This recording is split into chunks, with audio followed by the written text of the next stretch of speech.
up here so I don't have to. Does he need connections? He might sit on the floor. you know, so he's not all by himself. I feel lonely. Yeah. And insecure. Better picture.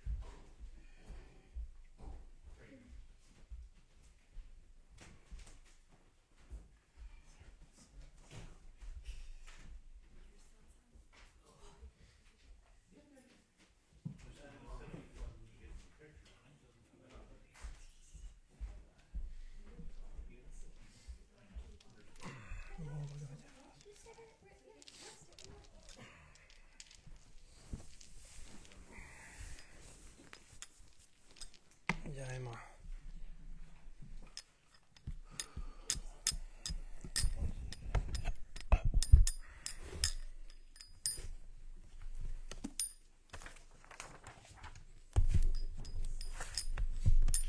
Lots of sheets and books.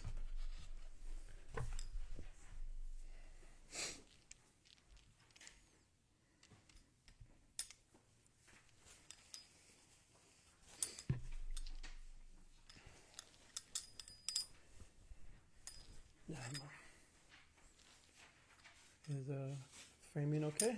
Sorry. And it seems to record and everything, right? We already have 10 people. All right, here we go. Dharma, Dharma, Dharma. I know a few people have called that they're sick and watching online, so I know maybe those are some of those people. Dharma.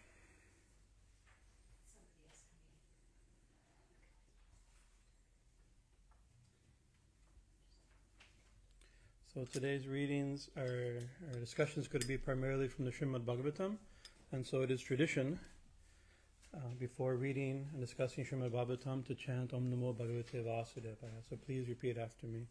Om Namo Bhagavate Vasudevaya. Om Namo Bhagavate Vasudevaya. Om Namo Bhagavate Vasudevaya. Om Namo Bhagavate Vasudevaya.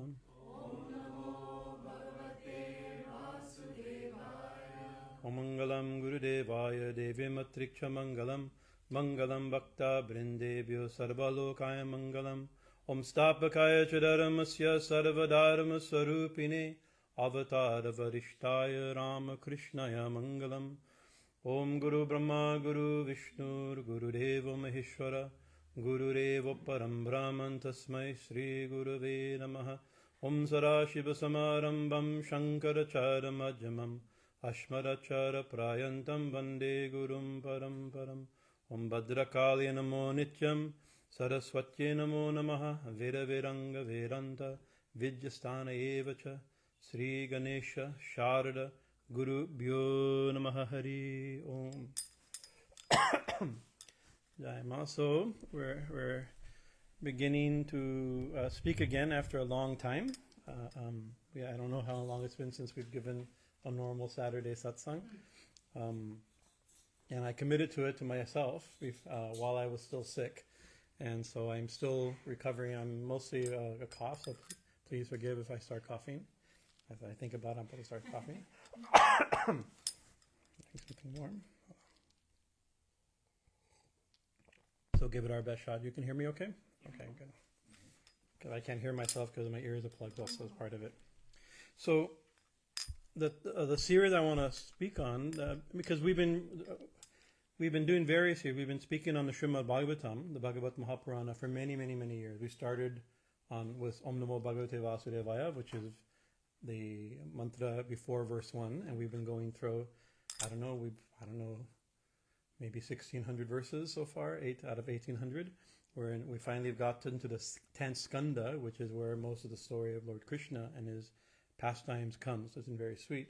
But it's been slow going, verse by verse, over many years, and then breaks. And sometimes we do different topics. We did Bhakti Yoga with Vivekananda. We've done Kali Sahasranam. We did, 50 lectures on the 1,000 names of Kali, like this. And of course, revered Swami Chaitananda. When he's here in the summer, he speaks for a couple months, and here in the winter, he speaks for a month. So it's been slow. And we chose the Srimad Bhagavatam for many reasons. One is that it's one of the few books that Sri Ramakrishna said to read. Right, he directly suggested people, encouraged people to read Srimad Bhagavatam because it's full of bhakti. It's a tradition. It's a tradition of Bhakti Yoga, and so our mood primarily in our Kali temple here, in the mood of Sri Ramakrishna, is primarily in the bhakti tradition, or maybe even exclusively in the bhakti tradition. So we've been using the beautiful teachings in the Srimad Bhagavatam to illustrate the moods of bhakti and the proper understandings of devotion. So that said, it starts with the basic. Page 1, verse 1 starts big, right? And but it's been a long time since we've read verse 1 and 2, 3, chapter 1, book 2, book 3. And none of you were here when I started. And I often think, well, they'll just listen to my lectures, because there's like 300 talks online, but chances are you're not starting with verse 1 and hearing all these things. And so there's a lot of foundational things that we've left far behind. That I'm building my recent talks on Krishna Lila on that discussion, but none of us have had that discussion, right? So I'm not going to start from verse 1 again, but I thought maybe there's some foundational things of bhakti before we start going into esoteric contemplations of the nature of Krishna Lila, which is very high devotional content indeed, right? We need to remember some basic things. And so my topic for the series will be Foundations of Bhakti Yoga. I think that's the name of the series. Today I usually don't give lecture titles. I usually talk whenever the next verse is, but I'm talking a little bit on subject. So the 4 pillars of Dharma and the Kali Yuga. And so the idea, what is the Kali Yuga? So Sri Ramakrishna said that in Kali Yuga, in this particular age, bhakti is the way. He says, Naradiya bhakti. The bhakti is taught by Narada. So bhakti, there is a text called Narada Bhakti Sutta that gives direct teachings, but it pulls references from Srimad Bhagavatam. What he means is the Bhagavad tradition. This is the tradition of the Kali Yuga. The Bhagavatam is a sectarian text. It comes from a Vaishnava community, right? Devotion to Krishna, right? But it's also we'll interpret it, and Sri Ramakrishna approached it in a non-sectarian way. So when he means Krishna, he means divine. Could be the Divine Mother, whatever the topic being discussed, will apply to our own devotional life. It doesn't necessarily have to be to the sectarian community from which the text springs. Right? That's not how Sri Ramakrishna meant it. That's not how we'll take it. So Bhakti Yoga, the path of devotion, is the way for this Kali Yuga. And so so I want to start. There's a beautiful verse, beautiful statement. Swami Vivekananda, Sri Ramakrishna's primary ambassador, he spoke in his Bhakti Yoga lectures. It's kind of his definition of bhakti. His Bhakti Yoga is a real, genuine search after the Lord, a search beginning, continuing, and ending in love.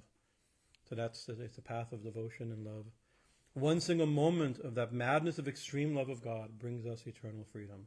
So, of course, we all have love, hopefully. Hopefully you have lots of love in your life, right? And love towards God is called devotion. And hopefully we all have devotion to God, right? Otherwise we wouldn't be here at some level, right?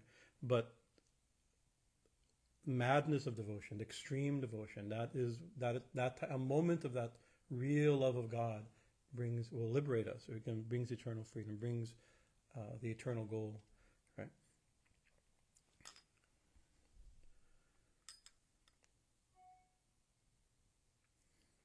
So that's our goal, if that's our goal, and if that's the easy path. Why is that an easy path? There's many reasons why bhakti is the appropriate path for this age. We'll talk about Kali Yuga is not considered a very auspicious age. It's actually considered a very inauspicious age. And so there's a path that even in this time of inauspiciousness, there's still a way to connect to God, right? Even in this in a complicated and dark age, right?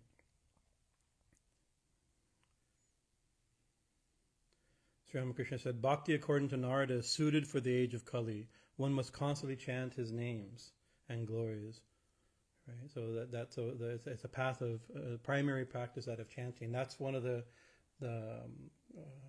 primary methods taught in the Bhagavatam and appropriate associated texts, that even in this dark age, chanting God's name with loving attention, right, purifies the heart and liberates us. Right. So first we'll think, what does it mean to be in this dark age of which we need a pure and simple path forward, right? So for starters, it's not Kali, as in goddess Kali. It's Kali, right? It's a short A, short I. Kali is a long A and a long I, right? So it's a very different word. There's a related. Both have could be considered to have the word darkness in it, as Kali is a dark goddess, perhaps. But actually, Kali really doesn't. That's not its primary meaning. Kali has to do with time and like this, right, and other things. But let's just say, so it's Kali, right? So it's very important. People say Kali Yuga. It's not Kali Yuga. And we say the demon Kali, right, the personification of this dark age is not goddess Kali. They're completely unrelated persons or personalities. And there's a view in most ancient cultures. Actually, I can almost maybe boldly say every ancient culture. Every culture except ours, right now. Right, so all time, every culture all over the world, throughout all recorded history, there's an idea that we are things used to be better, and maybe there is historical memory of that things were better and now things are going farther from the truth, farther from the divine, or maybe it's a deep psychological principle of feeling that we're farther from our source. Every day we get farther from our birth, for instance, right? So it could be something like this. Some mythologists have given this interpretation of this idea, but we take this principle seriously, that we're falling farther, like every culture, and it's an assumption of almost every school of Indian philosophy and every school of Indian devotional thought. There are a few that people say, oh, it's not Kali Yuga, it's actually Dwapara Yuga, and they have their reasons for that, and that's okay. We're not arguing that, right? But it seems like Kali Yuga to me, right? So we'll assume we take the more mainstream idea, right? Although not everybody figures the astrological cycles within cycles as Kali Yuga, but most people consider it to be Kali Yuga. The tradition says it's Kali Yuga. And he said, but we're so advanced right now, right? Child mortality is down, right? Diseases are the cure from diseases is higher, right? So much. We have technology, we have computers, we have medical science. I went to the doctor today. Really, I took one puff into my lungs and I already can breathe and not coughing anymore. Right? The very same problem could have killed me, 100 years ago, 200 years ago. Right? So there may be something to that too, but that's not what's meant. Right? It's not that Kali Yuga is not the age of medical and technological advancement. We're talking spirituality. Right, so the more advanced we are technologically isn't necessarily the more advanced we are spiritually, right?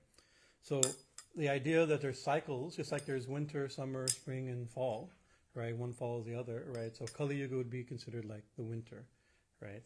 And after the winter, we have spring. So after Kali Yuga, there's Satya Yuga, the pure age of truth. And then we have Dwapara Yuga, which is, what is after spring? Summer. Then fall, and then winter again, right? Treta Yuga, and then Kali Yuga again. The idea there's cycles, right?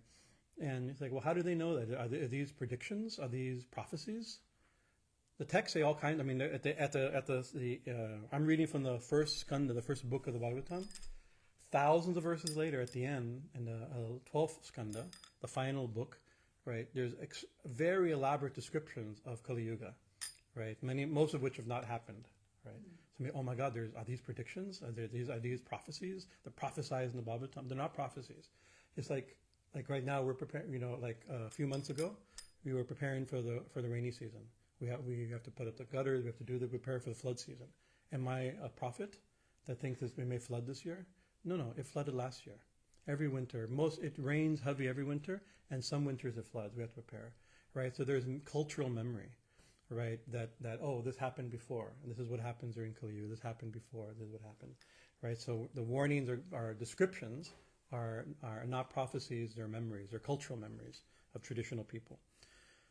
So, when is it over? Right? We're must be getting close, right? So, as per tradition, Kali Yuga lasts 432,000 years, right? Of which, right? The Kali Yuga started the day Lord Krishna left his body. When he died, that was the way it's traditionally marked, right? That was 5,127 years ago as traditional understanding, right? Scholars could say, oh, Krishna, that's a later period, and the Bhagavatam was written, that's a different. But traditional understanding, 5,127 years into Kali Yuga. That means there's 426,873 years left before Satya Yuga, right? So, well, I long for the day of Satya Yuga. I don't long for any of you to be here still when it comes, because the winter will get colder before it gets warmer, right? Right.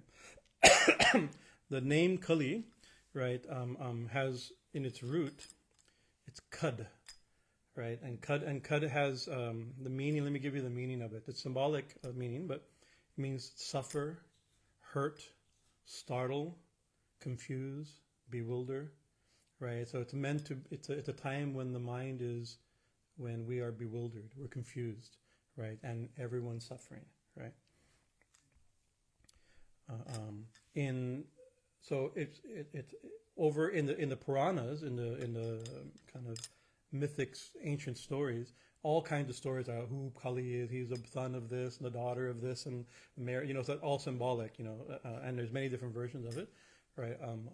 But generally, it's seen as it's personification. The demon Kali, or the Kali Purusha, sometimes called, is a personification of this age. It's symbolic, right? We're giving him. He's going to appear in our stories today as a person, right? And as a symbolic person, as a metaphorical person, right? Right. But in the text, not just in the Bhagavatam, other texts, other Puranas, he's personification of malevolent forces, and such as there's some that are specifically mentioned, adharma. That's the one that could be brought out in our today's text. Adharma means what is dharma? Dharma means righteousness. It means morality. It means religion. It means nature. It means duty. Right? It can mean many, many different things. But adharma is the opposite. He's adharma, kṛta, anger. He's mithya, falsehood. He's duruki, slander. Right? He's alakshmi, misfortune. Right? So in the opening verses, just a few dozen verses into the beginning, a description of Kali, a one verse description of Kali Yuga is given. Right, it's very famous. I haven't practiced it. Let me see if I can get the Sanskrit. Prayana alpa ayushaha sabhya kalo asmin yuge janaha manda sumanda mattayo manda bhagya hi upparutita. So this is, O learned one, O learned ones. He's talking to a bunch of sages in the text. In this Iron Age, in this Kali age, right, people are short-lived, lazy, misguided, unlucky, and above all, always disturbed. So if you think, I don't want to judge you, right? But this is my morning checklist, usually something along those lines, right? And so one of these is misguided is an important one, right? This is the thing that it especially deals with spiritually, very easily be misguided, right? And many other descriptions. So at the end of the text, this is at those opening verses, the close of the text in the 12th skanda, the 3rd chapter, verse 51. There's another verse. Kaler dosha nidhi rajam asti hieko mahan gunaha kirtana reva krishnasya mukta-saṅga param vrajet. He says, although Kali dosha nidhi, although Kali has many faults, this age has many faults. Well, many of them are going to be read today, right? But something you could probably make your own list of the faults of this age. You turn on the TV and turn on fault, or check your phone, and they're delivered in little 30-second snippets onto our phone nowadays. The faults of this age, but there's still one very good quality, right? Simply by chanting Krishna's name, Krishnasya, kirtanat eva Krishnasya, just by chanting God's name, right? Mukta-saṅga, one becomes liberated from all bondage. Mukta-saṅga, param vrajet, and can attain the supreme.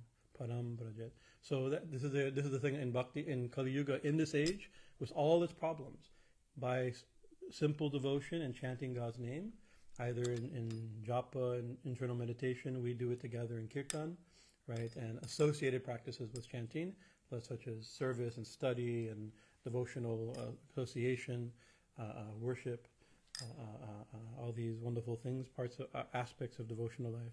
One can easily become liberated. Liberated from what? Liberated from the faults of Kali and attain to the Supreme.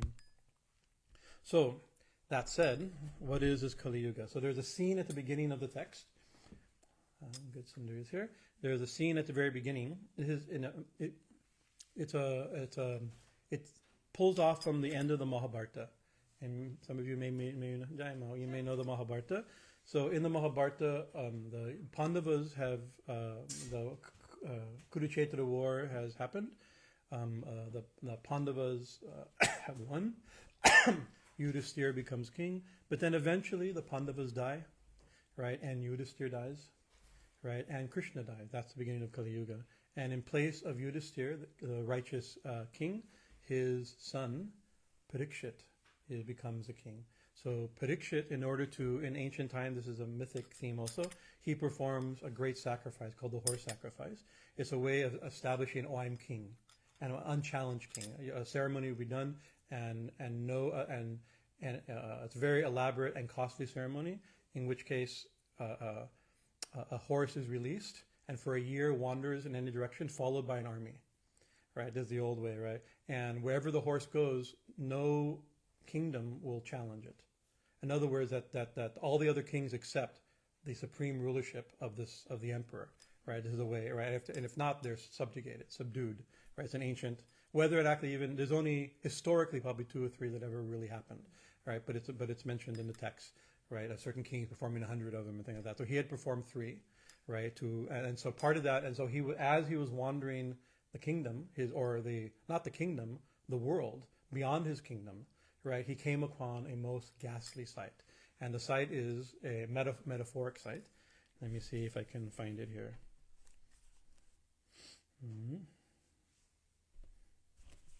Once a heroic. I'm reading from chapter 16, starting from chapter 4, and the text, the verses, the narrative I'm going to read is from Swami Bhajananda's translation, just for the narrative. The verses I want to meditate on that I've handed out, those are 4 or 5 verses.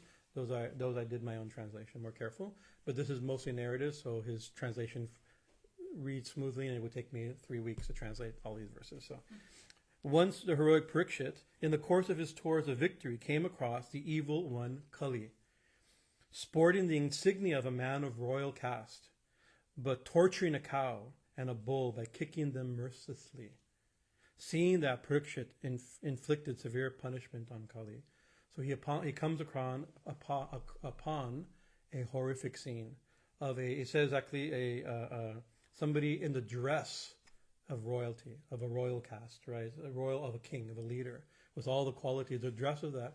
Later we'll describe him actually as a Sudra, and so this is using caste designation. This is an ancient text, right? And here Sudra does not necessarily mean the working class. It's meant to be somebody of low mentality.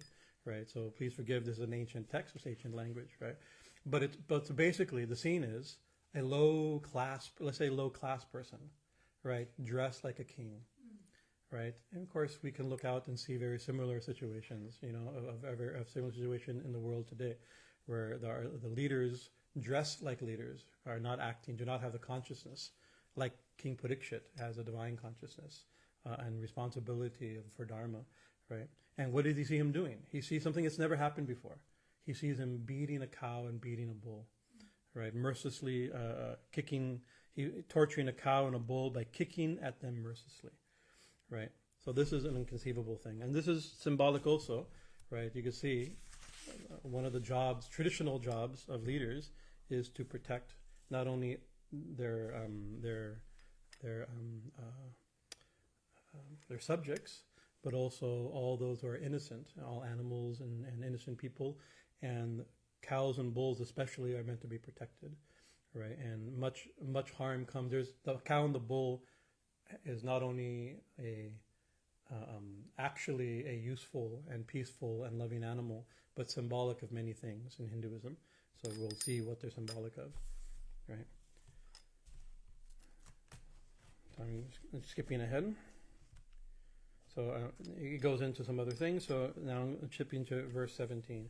While Parikshit was thus ruling, following the footsteps of his ancestors, he happened to come across a somewhat startling experience, which I shall relate to you.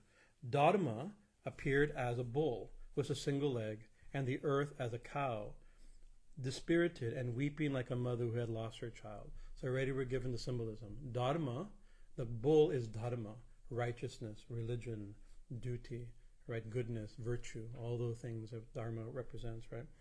And the bull and the cow is Mother Earth, and this is throughout symbolism within Hinduism. The bull is Dharma, the father Dharma, and the cow represents the earth. And of course, you see by mistreating the cow, one of the main, if you were to start listing the harms that happen, environmental harms, most of them be connected to improper treatment of cows, right, and improper husbandry of cows and things like this, and cows and bulls. So it's prophetic in a certain sense that way also. The Dharma bull. So Dharma appeared as a bull with a single leg, and the earth of the cow, dispirited and weeping like a mother who had lost her child. The cow is weeping. The bull asks, Dharma bull asks the earth cow, "O graceful one, are you not in good health? Right? You look a little faded, and your face is without its usual luster. You seem to be grief-stricken." So the bull, the cow is crying, right? So we have to think, why is the cow crying? Why the cow is crying is because Krishna has left and Kali Yuga has started. Krishna is a protector. One of his name is Gopala, the protector of cows. Govinda, the lover of cows, right? And earth itself, not just as a cow, but earth itself is the reason given in the Bhagavatam why Krishna was born. He says, earth complains that I'm being overburdened by unrighteous armies, right? And so Krishna said, I shall come and lighten your load. And thus the Mahabharata war came, right? To remove the wicked armies from the earth, to give the earth some relief, right? But now he is gone. Her protector has gone. Govinda is gone, right? And she is lamenting. So she's lamenting the loss of Krishna, and she's lamenting the advent of Kali. Are you grieving for anyone who has gone far from you, far away? Are you sorrowing for me who have been deprived of 3 legs and now have got only 1? So that's interesting. So he's 3 legs are missing of the bull, and he's only on 1 leg. The topic of our topic is the 4 pillars of Dharma, right? So these are the 4. So 3 legs. I'm giving you a hint here. 3 legs are gone, and now Dharma stands only on 1 leg, right? So already you're given that symbolism. The message is there. Are you or over the evil fate in store for yourself in the future of being killed and eaten, right? Is the cow crying for her own future of her kind, right?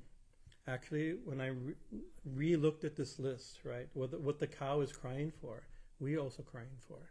Actually, what the cow is crying for, we should be crying for. You can ask yourself, do we cry for this? Do we cry for the way cows are treated in this world, in this age, such a divine animal?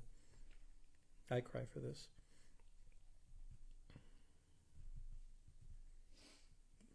Being eaten by degenerate men. Or again, are you feeling sorry for the devas who no longer receive their sacrificial offerings?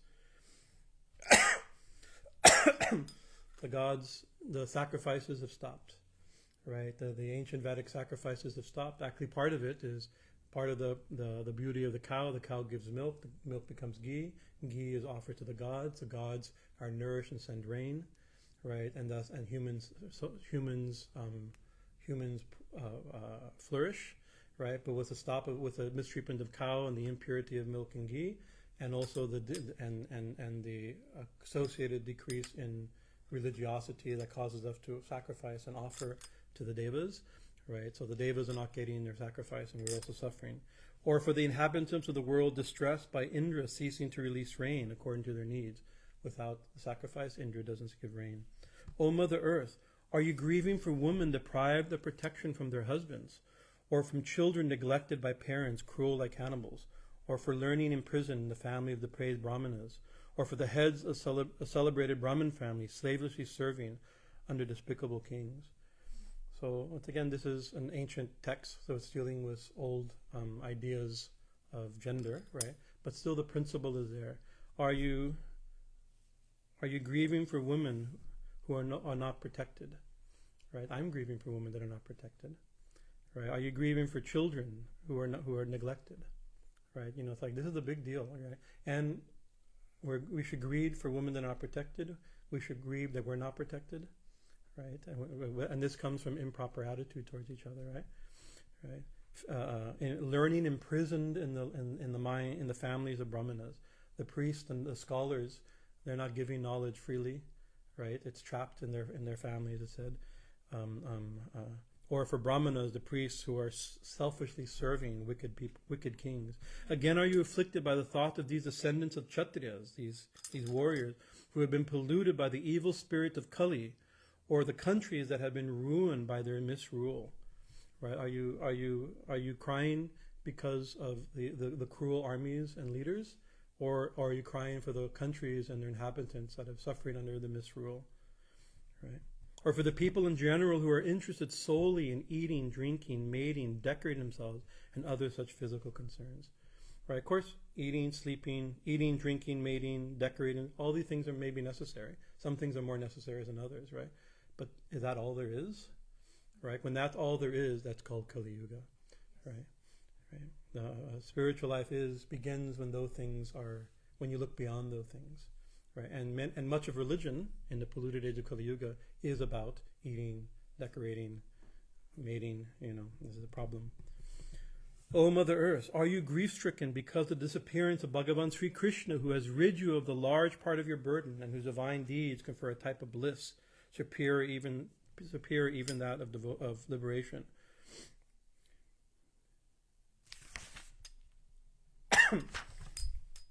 O Mother, that your sorrow springs from irresistible time's deprivation of your far-framed prosperity. What be the cause of your sorrow, O Mother, O Earth? Please speak out to me about this. Mother Earth says, in the form of the cow to the bull Dharma. O Dharma, you are already aware of the cause of my sorrow.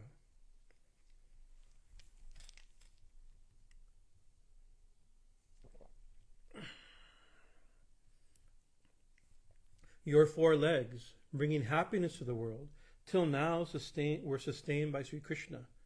I am sorrowing over the misfortune that has befallen the world by his departure from earthly life. Your 4 legs, the 4 pillars of Dharma, which were protected and sustained by Krishna, but now I'm lamenting his removal and your loss of these principles. I grieve for this world, which is in the grip of the evil spirit Kali.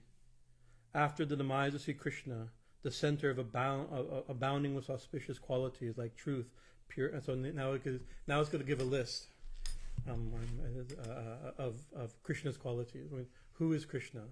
Krishna is a person, right? Krishna is also all these qualities. He's the auspicious joining of all these divine qualities. These are the qualities that disappear in Kali Yuga. The center abounding with auspicious qualities like truth, purity, kindness, patience, generosity, joy, straightforwardness, restraint of mind, restraint of the senses, austerity, equanimity, fortitude, scriptural knowledge, dispassion, lordship, courage, prowess, resourcefulness, memory, sense of freedom, skillfulness, attractiveness of form, heroism, sensitiveness.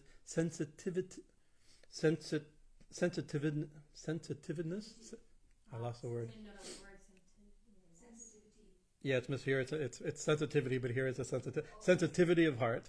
It's misspelled. Power of intellect, modesty, goodness of nature, strength of mind and senses. The divine qualities included in bhaga, unperturbedness, firmness, faith, fame, adorability, and the absence of egoism. That's a big list. In case we didn't know, that's what's supposed to be. These and several other allied qualities with all good and great people, which all good and great people desire to cultivate, were naturally present and therefore never subject to any dominion in Krishna, the residence of Lakshmi.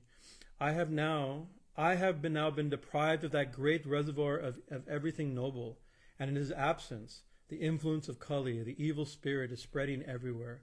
I am depressed by the thought of the world at large and this predicament. Are you depressed by this? I am depressed by this. It is not only about the world at large that I am moaning, but the fate of myself, your divine self, the gods, the ancestors, holy men, and all the varnas and ashrams.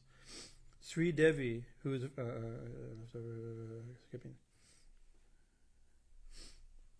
for relieving, I'm skipping ahead a little bit. His disappearance, Krishna's disappearance, is indeed an unbearable disaster. He whose sweet looks, comely smile, and intriguing speech like once overcame and wounded the pride of the gopis. So then it continues. While Dharma and Mother Earth, in the form of the cow and the bull, were thus talking, the great king Parikshit reached the banks of the east-flowing Saraswati at Kurukshetra. So this is the same place where the Bhagavad Gita takes place, in Kurukshetra. So now I'm starting from chapter 17. There he found a cow. So that conversation, so that's designed to let us know who they are. Cow and the bull, and why is she crying, right? And what is the problem of Kali Yuga. So now we get to meet the demon Kali and the characters, the main characters that come. So King Parikshit said, Sutta said, there he found a cow and a bull, apparently ownerless, being tortured by a Sudra who had put on the insignia of a man of the royal caste and held a staff in hand. He found the cow and the bull being beaten by a low-class person dressed like a king, like a leader.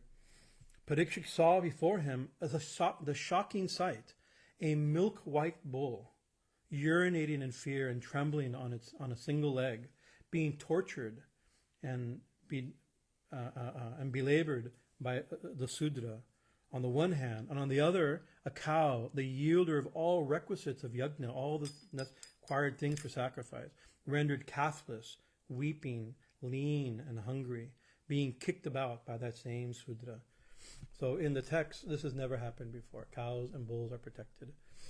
At the side of it, Parikshit, sitting in his golden inlaid chariot, holding his bow well strung, called out in a thundering voice, in this land protected by me, how do you, a bully, dare to persecute the weak and helpless people?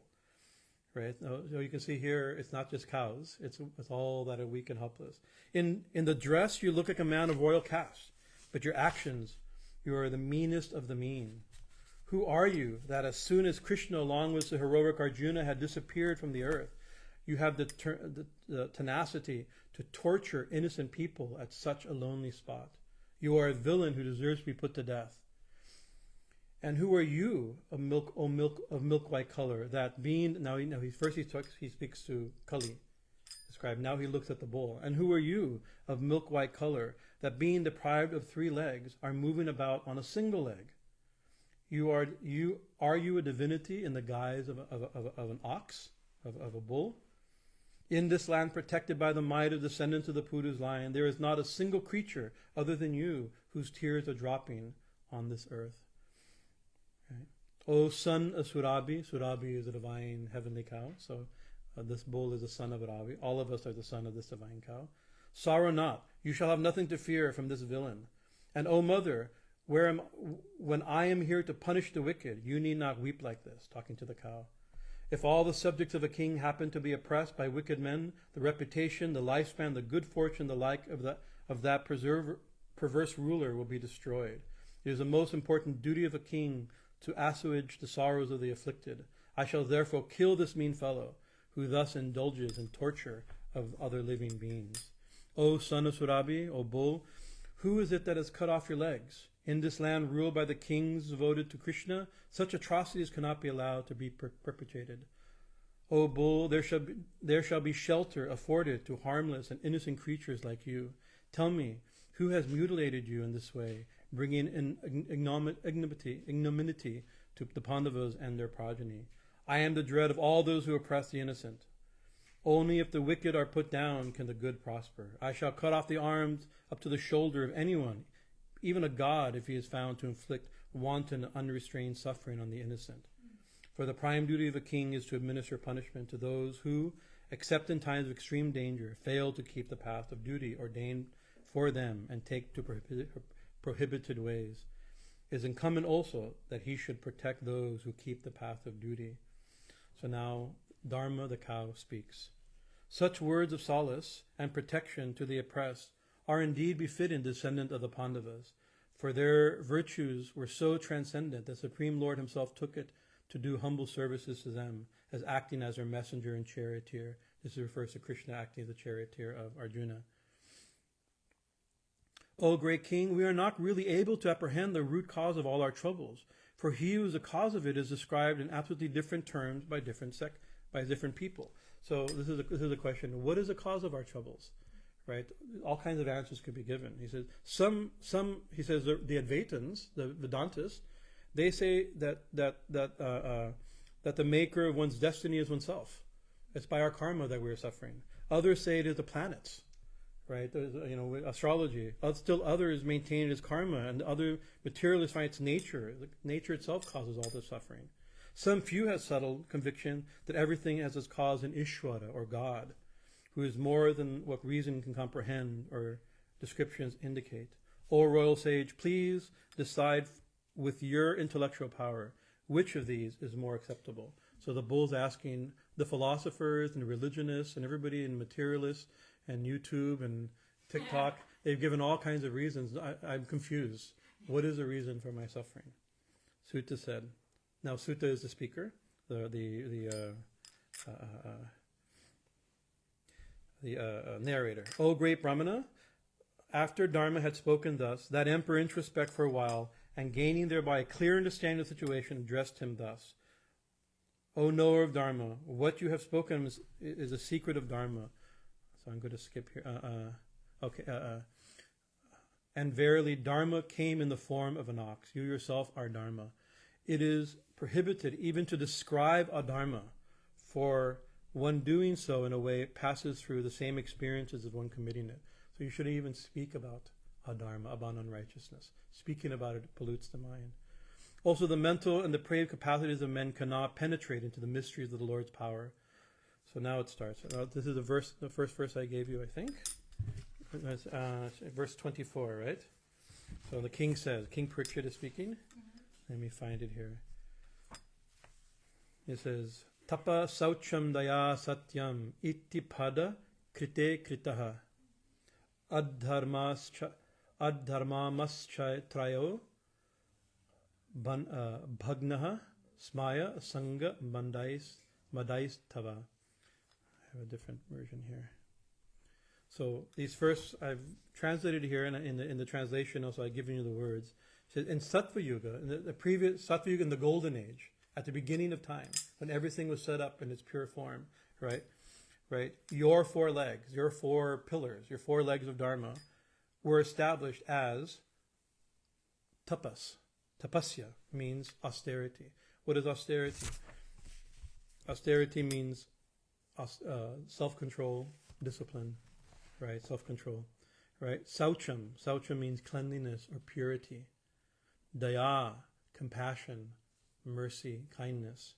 And satyam, truth, truthfulness, honesty, right? In Satya Yuga, your four legs were established as austerity, purity, compassion, and truthfulness.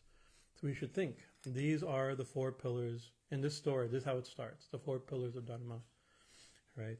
Truth, self-control, austerity, purity, compassion, and truthfulness. Dharma is an interesting word. It means duty, it means many different things. But it comes from the word dharma, means that which supports, right? That which supports us is dharma, right? What supports our life is it's also something's nature. Like it's the dharma of water to flow. It's the dharma of fire to burn. It's the dharma of a king to rule. It's the dharma of parents to love their children. It's their nature, right? And if you don't do it, that's adharma, Right? A fire that's not burning, you can't call it a fire. A mother that's not loving her children, you can't call a mother, right? It's because they're not doing their dharma. So the dharma is innate. So by saying the 4 legs of dharma, these are also the 4 qualities of the soul.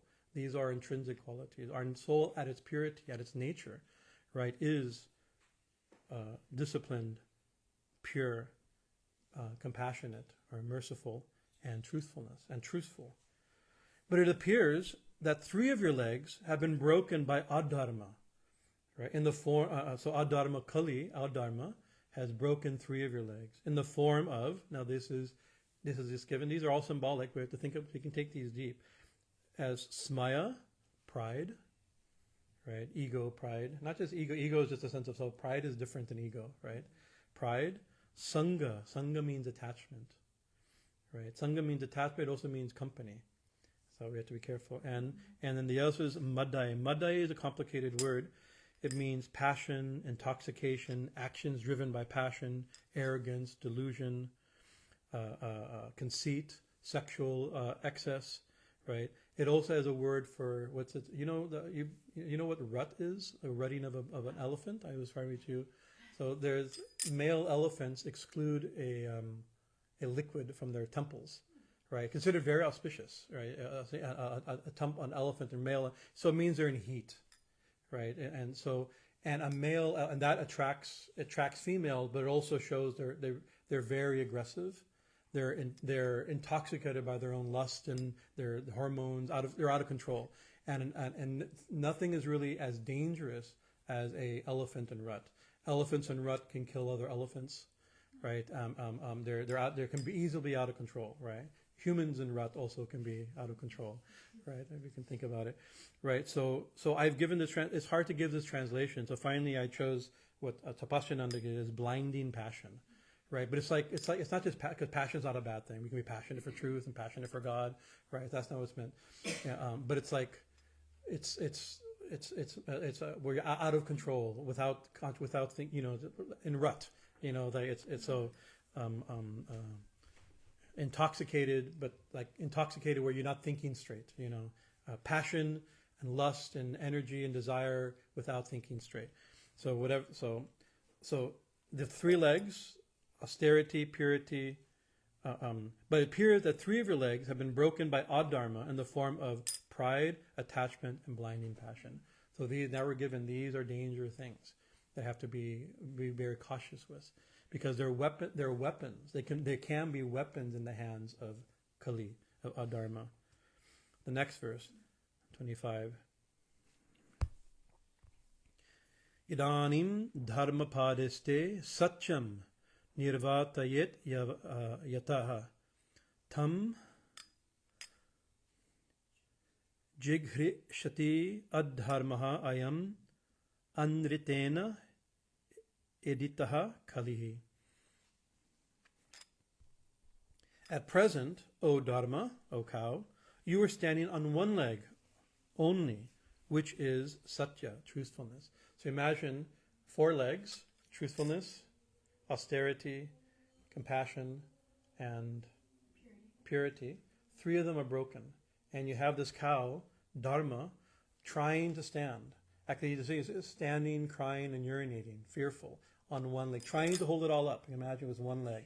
Even if we have a hard time standing on 1 leg, a cow or bull, almost impossible to stand on only 1 leg, right?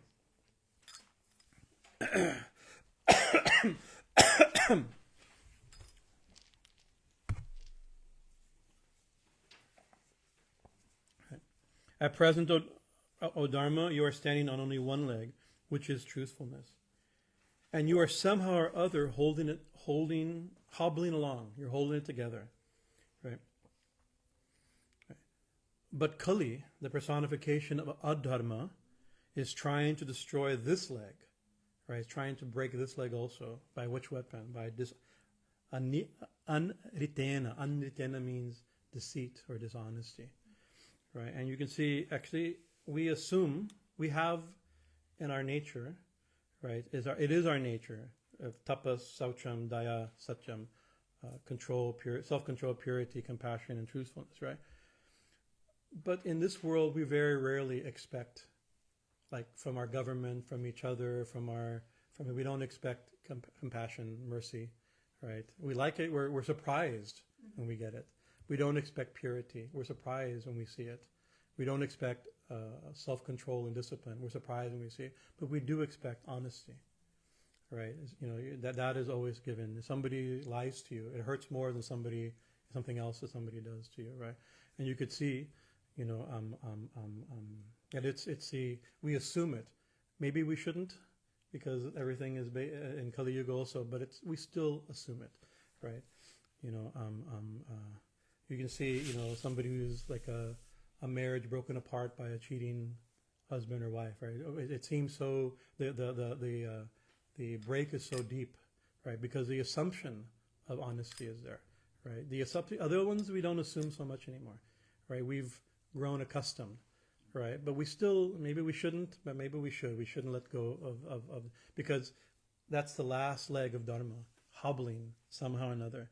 At present, O Dharma, you are standing on only one leg, which is truthfulness, and you are somehow or other hobbling along. But Kali, the personification of adharma, is trying to destroy this leg by dishonesty. So Kali Yuga, the demon Kali, is trying to destroy this very leg through dishonesty, through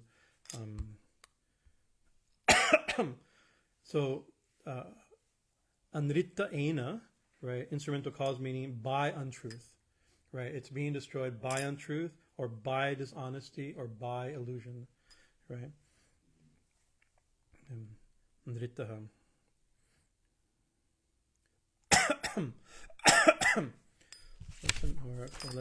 Now going back to the regular text. So anyways, we can stick on this a little bit. What are the four? We think of this is not. I've read this years ago, right? And so none of you were here, right? So I'm reading it again, right? But I quote it all the time, right? It's like I quote it all the time and don't think about it, right? I've quoted it. Have you thought about it? Do you think it when we think these are the four principles of Dharma? We think we're living Dharma, Sanatana Dharma, Hindu Dharma, we're good people, virtuous people, religious people, searching for God, devotional people. We should think of these four things every day, right? We should. Without these, there's no Dharma. Without these, and if there's no Dharma, what else is there?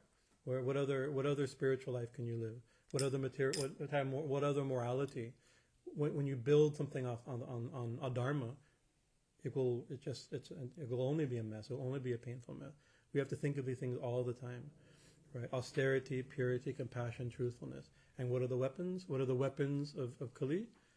Pride, attachment, blinding passion, and one new one has been introduced. Those have killed the other three legs, broken, and now through dishonesty, the fourth leg is being broken. Be very careful. So which verse is that? That's verse 25. I'm going to continue with the narrative.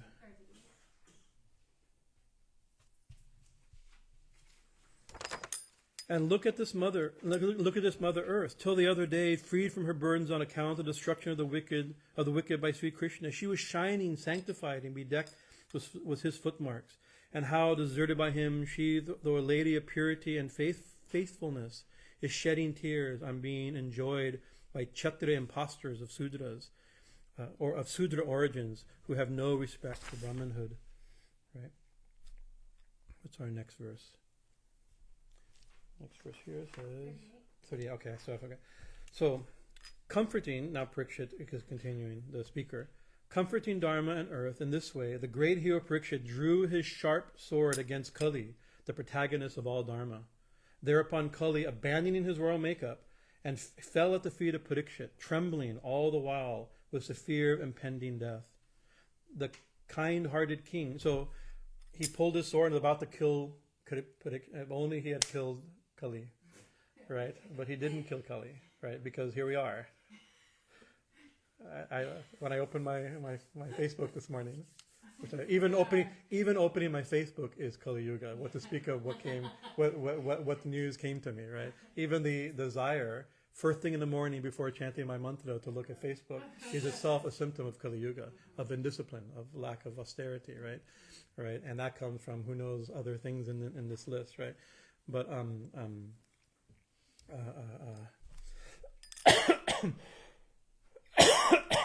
so it says in the story when he was going to kill him because it's a duty. Remember, he himself gave the duty of a king is to punish those who would spread adharma and hurt the innocent, right? But what did Kali do? He took off all his crown and he threw down his weapon and he surrendered to him. And so the dharma of a king is you cannot fight. You cannot punish somebody without a weapon. You cannot fight. You cannot, and anybody who surrenders to you, you have to accept their surrender. That's a very deep principle, right? That even the demon Kali, he surrendered to Parikshit, who was had the right to punish him, and unfortunately didn't punish him. We would all be better off if he was punished, right? But Parikshit had these qualities. He had self-control. He controlled himself when this came up, and he had compassion. Anybody who surrenders, and so it's not exactly an apology, but there's something like in our human life we could be like this also, right? If somebody, you have to give some benefit if somebody surrenders. You cannot strike somebody when they're down. You strike somebody when they're fighting, not when they surrender, right? So there's a principle here that we can also learn in our fight in this fight of Dharma. Remember, and also where is this happening? In Kurukshetra, right? Interesting, right? Where Bhagavad Gita happens. The first verse of Bhagavad Gita, Dharma Chetre Kurukshetra, on the field of the Kuru, the field of Dharma, right? It's the battlefield of Dharma. The Bhagavad Gita is the battlefield of Dharma. This life is the battlefield of Dharma, right? Fight it well. So what did he say? Thereupon Kali abandoned his royal makeup and fell at the feet of Parikshit, trembling all the while with the fear of impending death. The kind-hearted king, always considering that those who seek asylum with him had no heart to kill Kali, laying absolutely at his feet. He spoke to him as follows, with a gentle smile on his lips. So he accepted his surrender, right? Of course, he had no choice. What did Kali have? He was caught, right? He was exposed, right? No harm will befall you now that you have submitted and made obeisances to me, who follow and keep up the glorious tradition set up by Arjuna, my grandfather. But there is one thing that you have to observe. Never enter my territory, for you are the ally of adharma. Greed, untruth, stealing. So he's going to start listing his qualities, right? Greed, untruth, stealing, vulgarity, undutifulness, inauspiciousness, deceit, fighting, hypocrisy, and ostentation, right? All these manifestations of adharma always follow you, wherever you are, O you ally of adharma. Do you not on any account enter this region known as Brahmavarta, means India at that time, right? Where all are to observe dharma and truth, and where great experts in the practice of philosophy and sacrifice ever engage in offering sacrifices to Sri Hari. Being worshipped by Yajna, skipping here, Sutta said, as Parikshit said these words, with unsheathed sword in his hand, he looked like death himself. Kali, standing before him, trembled all over with fear and submitted thus. O Emperor, I am willing to stay wherever you order me, but in every place I dwell, I am sure to see the specter of you armed with bow and arrow. Actually, in other commentaries, he says, where should I go? Right? I mean, where am I going to go? Everywhere I go, I'll only see you to punish me, right? O greatest of righteous men, it behooves you now to specify the places where you would like me to stay. I shall certainly confine myself to that place. So now he tells where he can stay. That's on the second page. I think verse 38, is it? 38, yeah. Let me find my thing here.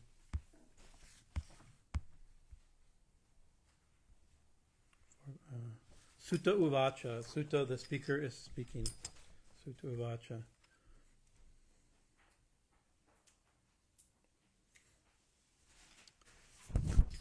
I'll read the translation rather than the text. I'm goofed up a little bit on what is it?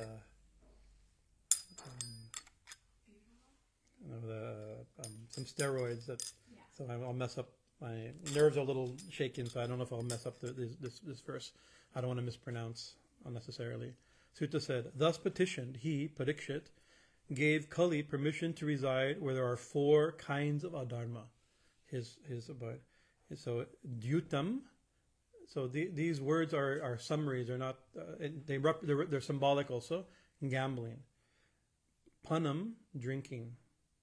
Striyaha, womanizing. And suna, animal slaughter. Actually, suna means slaughterhouse. Right, that meaning, right? These are the 4 places where where dharma, adharma, or Kali can live in this age, right? Right. Let me find. So gambling is symbolic. What is gambling? Gambling represents something. Represents a. It's symbolic of it corresponds to dishonesty, with untruth.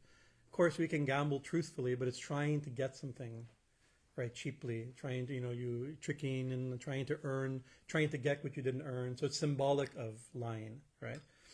And then that's panam, drinking, means intoxication. It means drugs. Anything. It's not just drinking.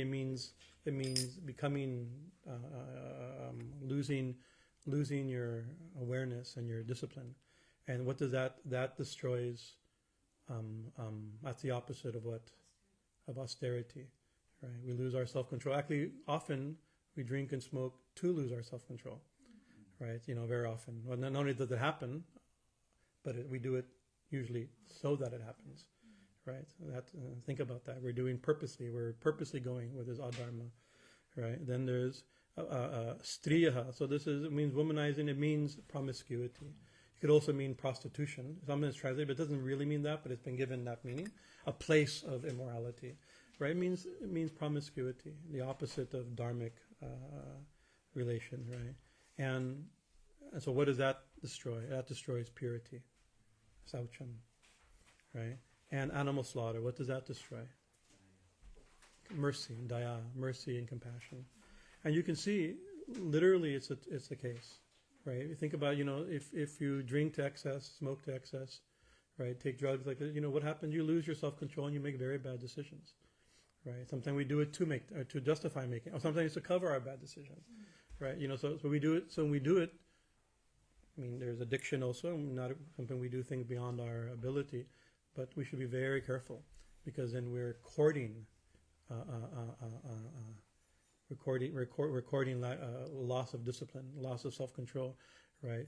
Through promiscuity, we're courting impurity. We can see it. And with animal soul, you can see, you talk to somebody, this is our experience, we're not, everybody's in our own stages of our life and disciplines, right? But you talk to like a strict vegan, you mention how what factory farms are like, and they freak out. They don't talk about it, it freaks out. You tell a meat eater about the same thing, they was like, oh, it's unpleasant, I'm sorry that has to happen, right? Because it covers our compassion. We're habituated, it covers our compassion. We shouldn't do anything to cover our compassion, right? Violence covers our compassion. Acceptance of violence covers our compassion, right? Be very careful, right? That's 38, next verse. So, thus petition, he gave permission for Kali to reside with these 4 kinds of adharma, where there's 4 kinds of adharma: gambling, drinking, womanizing, animal slaughter, right? Dishonesty, intoxication, promiscuity, and meat eating or animal slaughter, right? Violence, right? Next verse. Kali asked for something more, right? Because he says, like, you're sending me nowhere. This is still the Kali Yuga has only started a few years earlier with the death of Krishna, right? There's no these things were there even in Krishna's life, but they're not really there. They're not prevalent, right? Not like you think of where are they here, right? Go to any corner in your city, right? You can find all 4 of these things right there on the corner, isn't it? Right? Without these 4 things, it's not a city corner, right? You're living in a backwards way. Where do you live? Without these 4 things, or how can you live? There's no bar here. There's no liquor store. How can you live here? Where's McDonald's? It's like backward town you live in. We expect these 4 things as a sign of civilization. I said that civilization and technology and advancement is not necessarily spiritual advancement, right? Right. So he says, you're sending me nowhere. At that time, these things barely existed. So Kali asked for something more. And because of his begging, the king gave him permission to live where there is gold. Jatta rupam. Because wherever there is gold, there is also deceit, another word for lying. Here, anritam, intoxication, or drunkenness or madness. Madam, lust. Kamam, cruelty.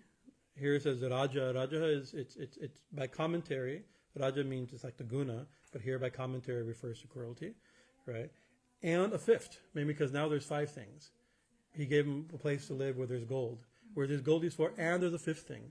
And that's vairam, enmity, right? Envy and hatred. Like you can see, this happens with money, right? And because of money, right? And you can see also in dharma, right? When dharma is mixed with any of these things, when religion is mixed with any of these things, it becomes impure, right? You know, and there are, and with respect, we're not giving commentary on other people's religions, right? We're talking about Bhakti Yoga as taught by the Bhagavat, right? So, like each one of these things, you take let me see here, example.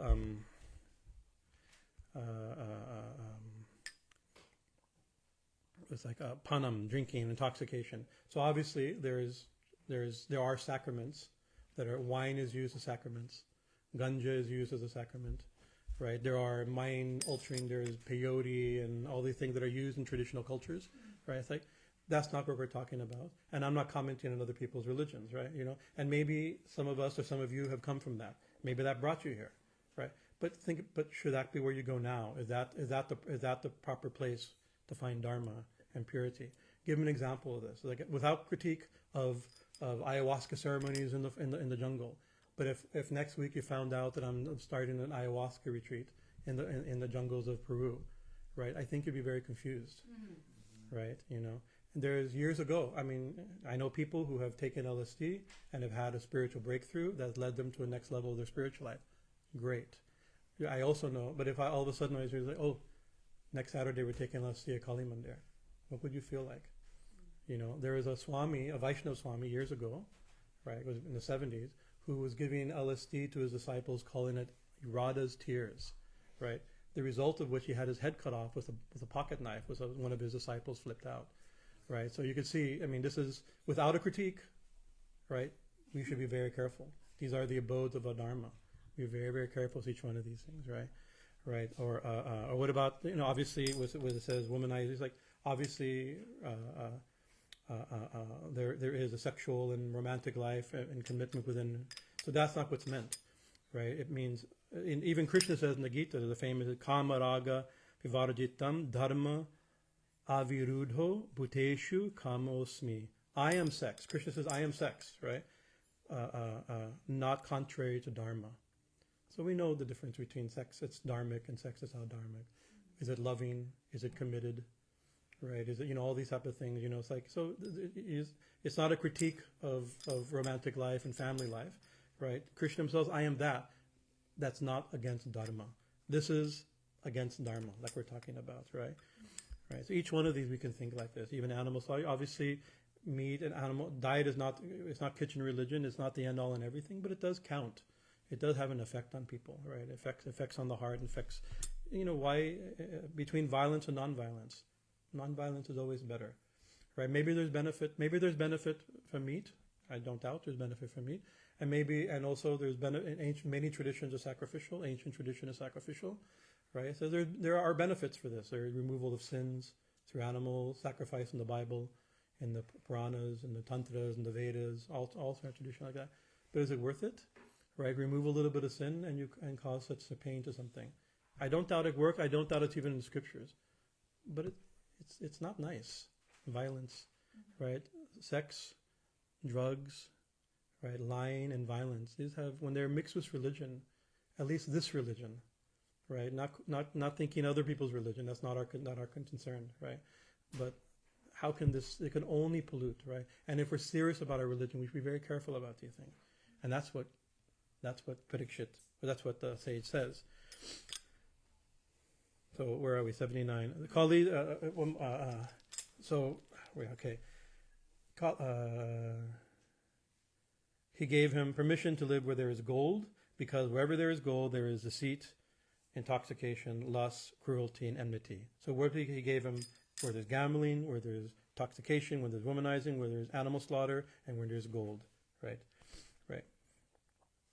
Well, that's verse 39. I'm going to finish. When Kali pleaded for, Kali, the hotbed of all our Dharma, took his abode in these 5 centers, obedient to the command of Parikshit, the son of Uttara. Every man, okay, now this 41. This is the clincher, right? Therefore, ataḥ. Let me find the Sanskrit here. Ataḥ etani na sevita. Bubushuhu purusha kvachit. Visheshatah dharma shilaha ajja loka raja lokapati guruhu. Therefore, right? So now it gives it lists a bunch of people, and we'll see whether or not we're in those people, and which we should hold this list of people accountable for this. Whoever desires their own welfare. I imagine all of you desire your own welfare, right? And this also has been interpreted those who want serious spiritual life, progressive spiritual life. It means who want to purify themselves, who want to have the setting to practice properly and to develop pure, unselfish devotion for God, and they'll find our way to salvation, right? Therefore, whoever desires their own welfare, whoever aspires to be virtuous,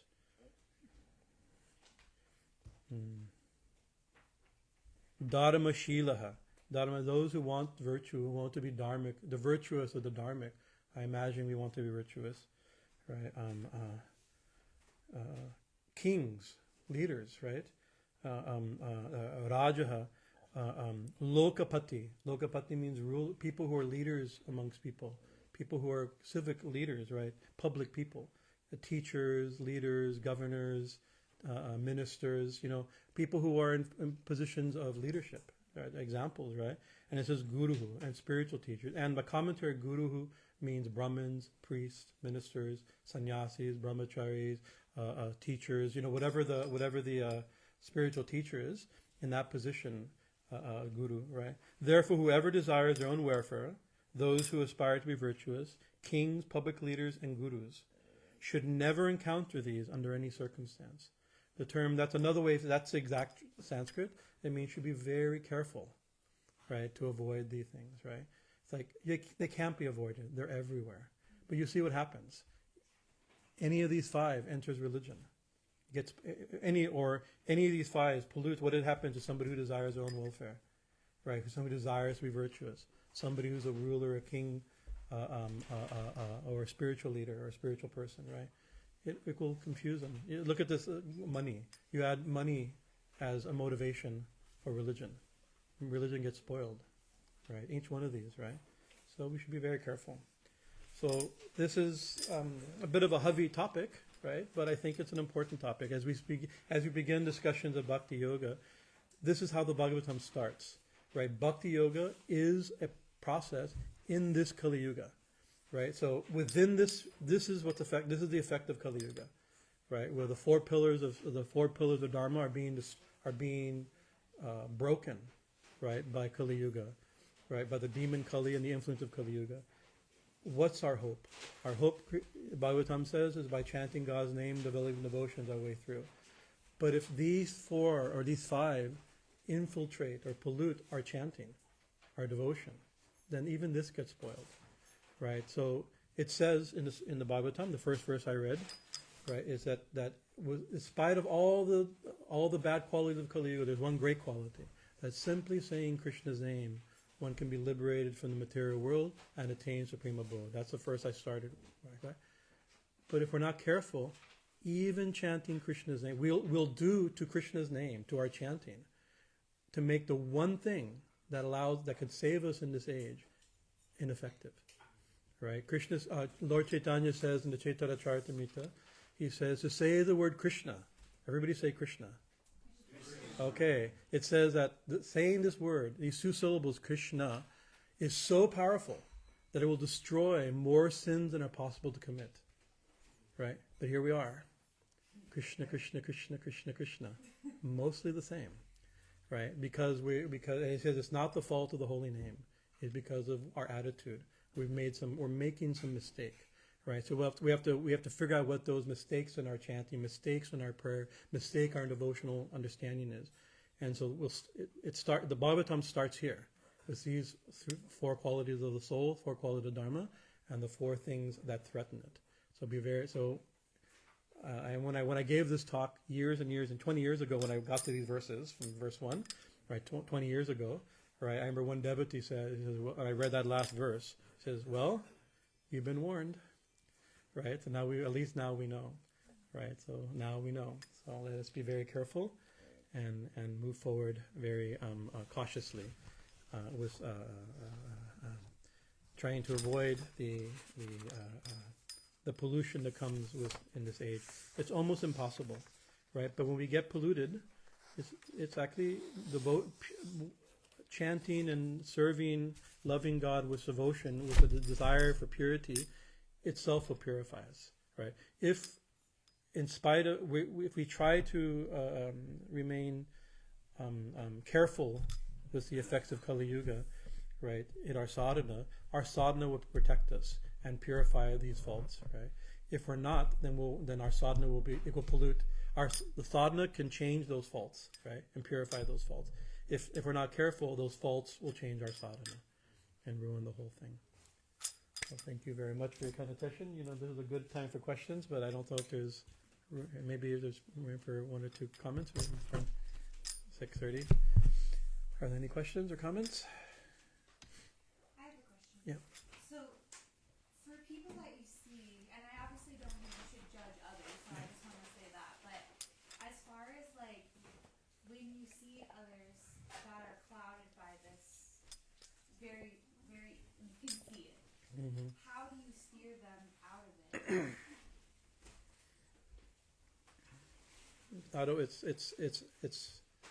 It's a pervading attitude and view. It's the way we see the world. It's almost impossible, right? You can be very careful yourself and be a good example, right? If they're open to being guided, then you can give good spiritual principles and good guidance, right? But this is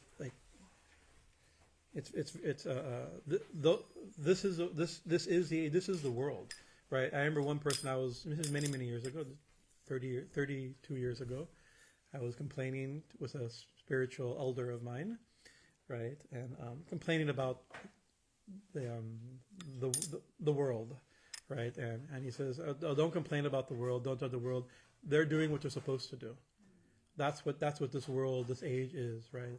We're the weird ones trying to do something different, right? This is what we're doing is quite crazy, right? It's because Kali Yuga goes this way. There's one within all the faults. There's one good quality. We're trying to take that good quality and go and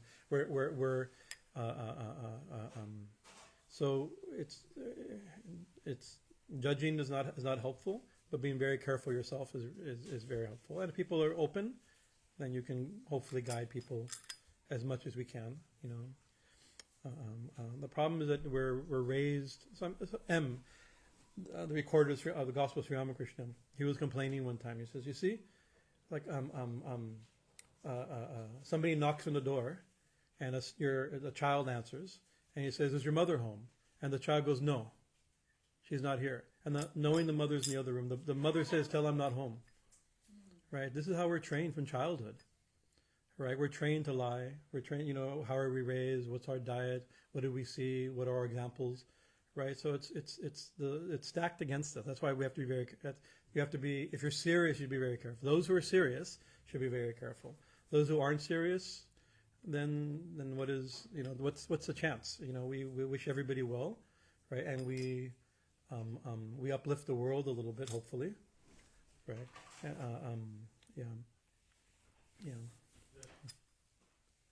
of bouncing off her Yeah. question. Say that we're on a spiritual path or want to go towards a spiritual path. How do we guard ourselves or not be an effect of someone who is doing these things? Yeah. So sometimes you have to be a little bit discriminative, right? and to know not everybody is good for you, and not every situation is good for you. Sometimes you can't avoid, in which case you behave properly yourself. That's all you can do, right? And pray for protection and take a shower afterward or whatever it is you need to do, in different environments, right? But sometimes you have to think not every situation is good, not everybody is good for you.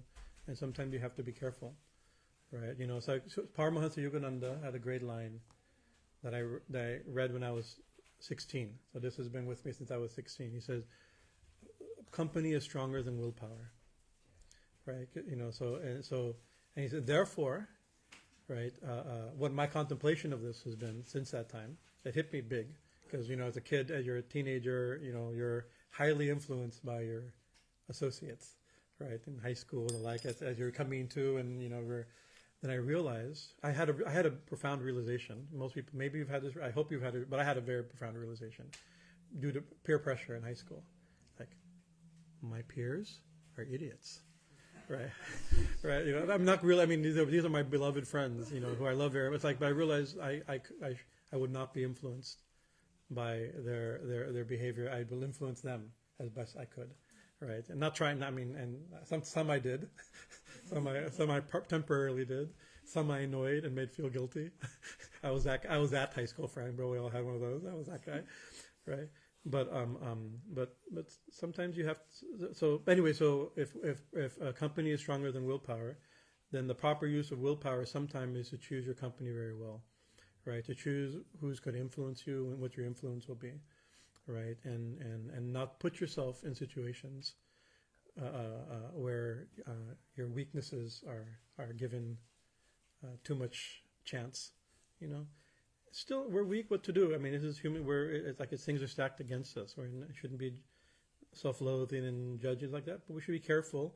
And when we mess up, we should clean ourselves up quickly and not let ourselves get too bewildered, not to get too entangled. Right? Speaking of cleaning ourselves up quickly, I have an announcement. Under no circumstances ever park across the street, please. Yeah. We have so much troubles because people keep parking over there. We have a parking lot attendant out there, but people still park across the street. Under no circumstances ever park over there. My big request, because she could call the police. So please don't do this, okay? It's very harmful for Kali Mandir. It's a huge problem. Yeah. Thank you. Did they call the police? No, she was Okay. going to, but she's very upset. Yeah. And we've got Amelia out there too. Yeah, I know. Please respect. We're in a difficult situation in our neighborhood, so we have to be very careful. And be careful on everything. You have to be careful with everything. You have to be careful with everything.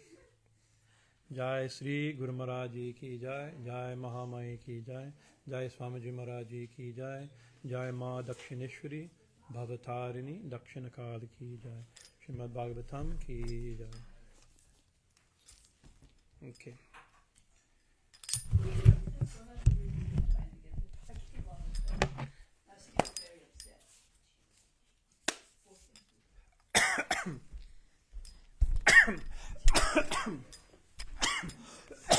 Oh, you made it through the whole class. Yeah, that was my first cough. It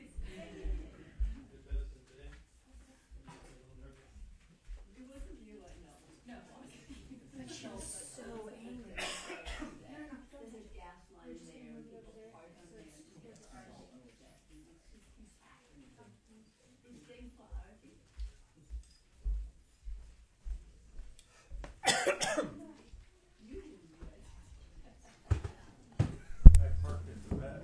Have they been moved? Yeah. They've moved, right? Yeah, no, Amelia tries, but they still park, because she said this is the third time saying no. Yeah. She gets very upset. I mean, she was really. Because it's 30 years of this. Yeah, I know, but she's not blaming Amelia. I said, Amelia's trying her best. She says, I'm not blaming you, but you can't park. Oh, I see. Oh, right here. I'll take it. Because it needs to be. I washed it. Perfect.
Om Sri Gurubhyo Namaha Hari Om Ganadvaganapathi Gumavamahe Kavim Kavino Pavasravastamam Jyeshtarajam Brahmana Tatana Sambhanutari Sarisaranam Om Sri Manmahaganadapataye Namaskhinarayana Namaha Namaheshwara Namaha Namahiranya Garbhaya Namaha Satukundara Namaskhinarayana Namaskhinarayana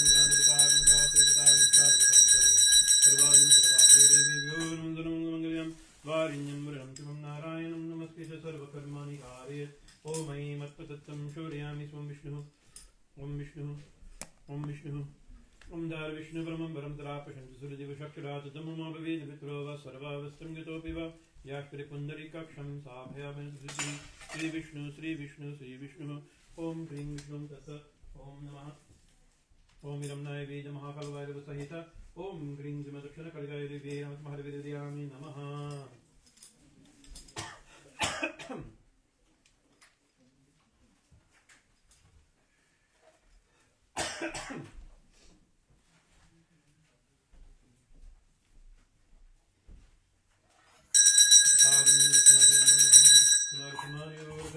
Om Kring Zimadakshana Kaligaya Devi Namaha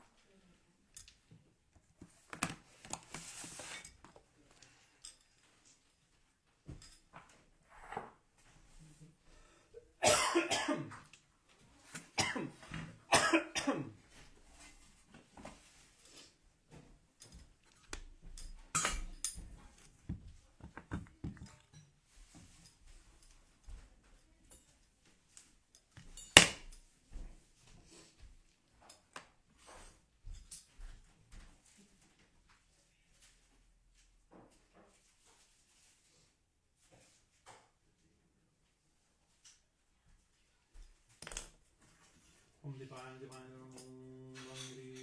Om Gring Gring Gring Gring Gring Gring Gring Iram Pantri Mahakala Vairava Sahita Om Gring Zimadakshana Kaligaya Devi Adhipasevam Darshayami Namaha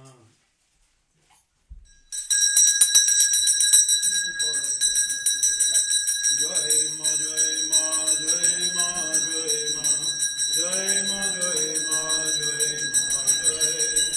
Jai Ma Jai Ma Jai Ma Jai Ma Jai Ma Jai Ma Jai Ma Jai Ma Jai Ma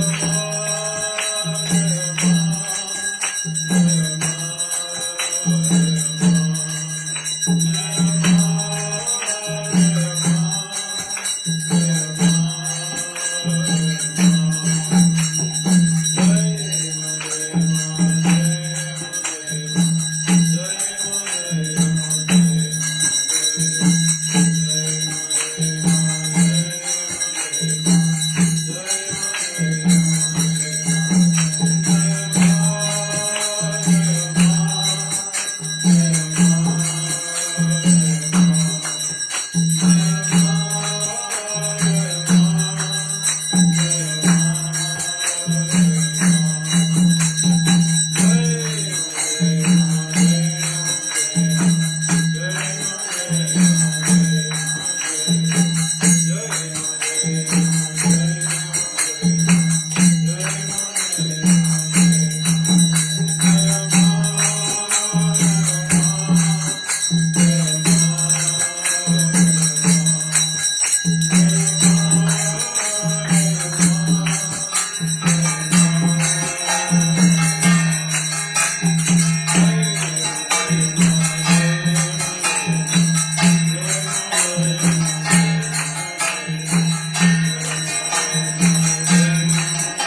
go